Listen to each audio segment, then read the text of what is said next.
Good morning to all. Today we start chapter 12 of class 11. The chapter name is Introduction to 3D Geometry. किसका intro पढ़ेंगे हम लोग?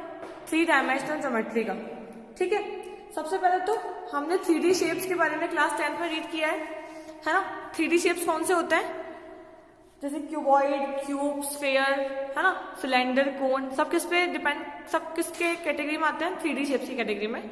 अब हम देखेंगे कि हम लोग ने 2D ज्योमेट्री पढ़ी अब तक, जिसके अंदर एक्स एक्सिस और वाई एक्सिस होता है, जिसमें हम लोग ग्राफ प्लॉट करते हैं. अगर आप 3D ज्योमेट्री देखो तो 3D ज्योमेट्री कैसे होती है? ऑब्वियसली 3 एक्सिस तो होंगे उसके अंदर, है ना. देखो इतना तो हमने पहले भी कर रखा है. एक्स एक्सिस, ये वाई एक्सिस, ठीक है, ये तो नॉर्मल भी है, ये एक्स एक्सिस, है ना. अब एक और अगर एक्सिस आता है ऐसा, तो उसको अपन क्या बोलते हैं? Z axis. 3 एक्सिस होते हैं इसके अंदर, और उसको डिनोट कैसे करते हैं? यहाँ पे क्या है? सर्कल, सेंटर है इसका, ठीक है. ये z axis, Y axis, x axis. क्योंकि इसमें 3 अपन वेरिएबल यूज कर रहे हैं, इसलिए उसको हम लोग क्या बोलते हैं? 3 डायमेंशनल 3D प्लेन, जिसके कोऑर्डिनेट्स क्या होते हैं? एक्स वाई जेड, है ना. कोऑर्डिनेट प्लेन ये तो हमने पहले पढ़ाई है, लास्ट क्लास में डिस्कस किया है हमने सारा के सारा. 2D के ओरिजिन के पॉइंट्स क्या होते हैं? Double zero. इसके ओरिजिन के पॉइंट्स क्या होते हैं?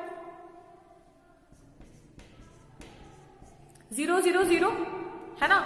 और अगर अपन any point on the x axis, अगर कोई पॉइंट एक्स एक्सिस पे हुआ तो वाई और जेड के हो जाएंगे 0. और ऐसे ही अगर वाई जेड प्लेन पे हुआ, वाई जेड प्लेन की बात कर रही हूं मैं, तब हो जाएंगे 0 वाई जेड, क्योंकि एक्स प्लेन पे वो है नहीं. ठीक है. तो ये तो बहुत सिंपल सा एक बेसिक है इसका. और जो टॉपिक 12.1 है वो बहुत बेसिक सी है. तो पहले अपन 12.1 देखते हैं, है ना. इसी बेस पे है पूरी की पूरी 3D ज्योमेट्री के ऊपर. 5-7 क्वेश्चन है, तो ज्यादा बड़े एक्सरसाइज है नहीं वो आपके. फाइन. 12.1 से पहले इसके प्लेन की बात करते हैं. इसमें 3 प्लेन होते हैं, है ना. X Y plane, y z plane, z x plane. अगर कोई पॉइंट एक्स वाई प्लेन पे होगा तो वहां पे जेड 0 हो जाएगा, है ना. जो नहीं होगा वो 0 हो जाएगा. अगर वो वाई जेड प्लेन पे है तो एक्स 0 हो जाएगा, और अगर वो जेड एक्स प्लेन पे है तो वाई 0 हो जाएगा. अगर मैं ऑक्टेट की बात करूं तो the 3 coordinates plane divide the space into 8 parts. अगर कोई कोऑर्डिनेट प्लेन को 8 पार्ट में डिवाइड कर रहा है तो उसको अपन क्या बोलते हैं? उसका ऑक्टेट. ठीक है. ये तो हमारा पढ़ा हुआ है. 3D पे पॉइंट कैसे होंगे? एक्स वाई प्लेन के ऊपर, क्योंकि इसका जेड 0 है तो एक्स वाई 0, यहाँ पे 0 वाई जेड. जिस प्लेन की बात हो रही है वाले पॉइंट तो लाई करेंगे, जिसकी नहीं हो रही है वो 0 जाएंगे. ठीक है. डिस्टेंस फॉर्मूला है इसके अंदर, वो अपन 12.2 में देखेंगे. 12.1 तो बहुत ही बेसिक है आपकी. 12.1 का फर्स्ट क्वेश्चन क्या बोल रहा है? 12.1 का फर्स्ट क्वेश्चन आपसे पूछ रहा है कि a point is on the x axis, what are its y coordinate and z coordinate. अगर किसी पॉइंट का पॉइंट जो है वो एक्स एक्सिस पे लाई कर रहा है तो उसके वाई कोऑर्डिनेट और जेड कोऑर्डिनेट क्या हो जाएंगे? तो देखो, अगर वो एक्स एक्सिस पे है तो हमने भी थोड़ी देर पहले देखा था, अगर कोई पॉइंट एक्स एक्सिस पे है तो एक्स पे तो वो है, तो उसका वाई और जेड क्या हो जाएगा? 0.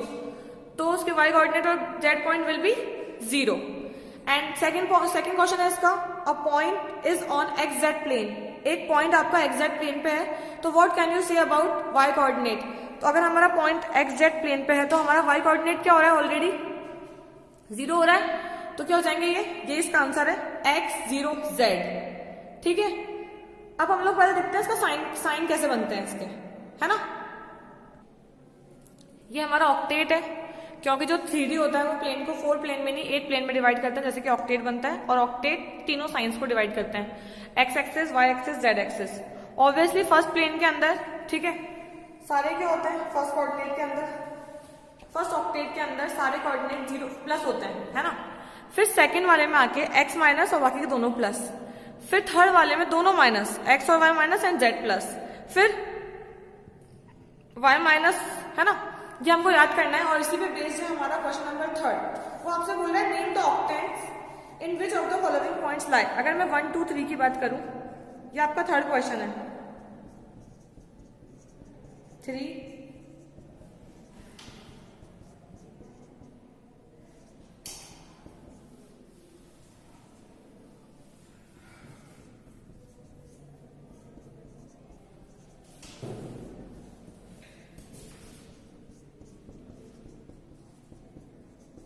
अब देखो, इस टेबल के अकॉर्डिंग और इस क्वेश्चन के अकॉर्डिंग हम बताएंगे कि ये जो है क्वेश्चन वो कौन से ऑक्टेट में लाई करेगा.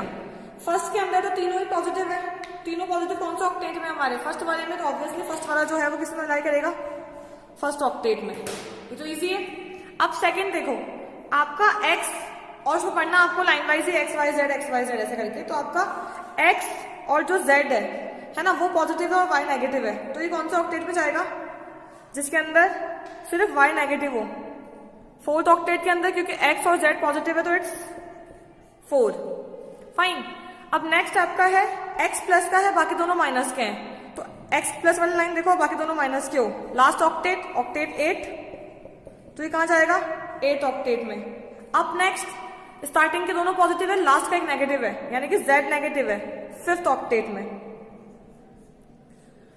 फर्स्ट और last negative, y positive, first और last negative, y positive, 6th octet में। देन सेकेंड, क्योंकि फर्स्ट नेगेटिव बाकी दोनों पॉजिटिव। अब नेक्स्ट फर्स्ट नेगेटिव बाकी दोनों पॉजिटिव, सेकेंड ऑक्टेट में। एंड लास्ट तीनों ही नेगेटिव है, तीनों नेगेटिव। कौन सा ऑक्टेट है हमारे पास? Octet number 7। ठीक है, अगर आपको टेबल याद है और बनाना आता है तो ये ऑक्टेट वाला तो बहुत इजी हो जाएगा क्वेश्चन, है ना, एक्स वाई जेड के हिसाब से था।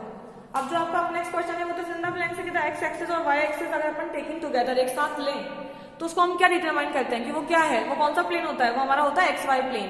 ठीक है, सही है ना ये तो, कि जिसको हम लोग दोनों को साथ में लेते हैं वो हमारा कौन सा प्लेन होता है? X Y plane. और इसके नेक्स्ट वाला क्या है कि अगर the coordinate of point in the X Y plane are of, अगर हम लोग उसमें कोऑर्डिनेट लिखने हो तो हमने कैसे लिखे थे अभी थोड़ी देर पहले? अगर आप एक्स वाई प्लेन की बात कर रहे हो तो एक्स और वाई पे तो होंगे और जेड क्या हो जाएगा उसका? 0। और टोटल कितने स्पेस में डिवाइड करता है कोऑर्डिनेट प्लेन को? 8, जो कि अभी हमने डिस्कस किया। ठीक है, तो आपकी 12.1 तो बहुत छोटी सी एक्सरसाइज थी। 12.1 तो हमारी खत्म हो गई। 12.2 के अंदर हम लोग यूज करेंगे सेक्शन फॉर्मूला वगैरह, जो कि हमने पहले भी कर रखा है, क्लास 10 में भी करा है ना, उस पर बेस्ड है 12.2। उसमें तो काफी सारे क्वेश्चन है, मतलब 5 क्वेश्चन है, उसमें कैलकुलेशन अच्छी है उसके अंदर। और 12.3 के अंदर भी सेम चीज है, रेशो वाला है, तो हम नेक्स्ट वीडियो में देखेंगे। फॉर्मूले तो आपको आते ही है उसके, 10th में जो हमने डिस्कस किए थे ना, सेम फॉर्मूला है। किसमें? 12.2 में और 12.3 के अंदर। 12.2 के अंदर सेक्शन फॉर्मूला मिल जाएगा आपको, है ना, सेक्शन फॉर्मूला। और डिस्टेंस बिटवीन 2 पॉइंट्स वाला 12.2 में, और सेक्शन फॉर्मूला किसमें है? 12.3 में। वो हमने 10 पे भी डिस्कस किया, एक बार उसको रिकॉल करना, आप वापस से लर्न करना। ये चैप्टर बहुत इजी है और स्कोरिंग भी है। Fine, thank you, have a good day.